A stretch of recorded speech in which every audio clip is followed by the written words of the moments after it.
Pemirsa, laga terakhir putaran pertama Liga 2 yang dilakoni oleh Sumsel United berbuah manis. Pasalnya, anak asuh Neil Maizar ini berhasil unggul atas Garuda Yaksa FC dengan skor tipis 1-0. Hasil tersebut membuat Sumsel United kini nangkring di peringkat ketiga sementara grup Barat. Baik, media Sumsel sudah siap? Oke.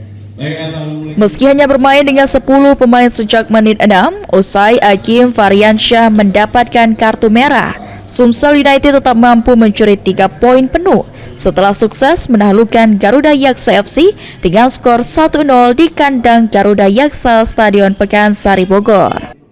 Kemenangan yang diraih Sumsel United sekaligus mematahkan rekor Garuda Yaksa FC sebagai tim yang tidak terkalahkan.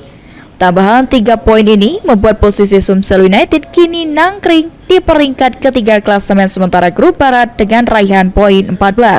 Pelatih kepala Sumsel United Neil Maizar memberikan apresiasi atas perjuangan anak asuhnya yang pantang menyerah sepanjang awal menit pertandingan hingga wasit meniup peluit panjang. Saya sebagai hukum mengucapkan terima kasih kepada Allah Subhanahu wa taala atas akhir ini.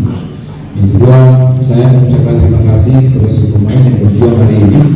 Dari menit kelima dia mendapatkan kartu merah dari tambah 10 orang. Yang ketiga, terima kasih untuk manajemen Presiden klub hari ini hadir dan perangkatnya.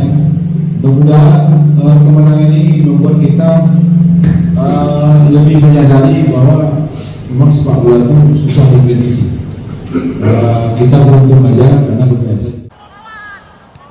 Ditambahkan oleh pelatih asal Sumatera Barat ini, kemenangan anak asuhnya ini membuktikan bahwa setiap pertandingan tidak ada yang mustahil dan semua bisa terjadi. Meski Garuda Yaksa FC merupakan tim pemuncak klasemen dan belum terkalahkan.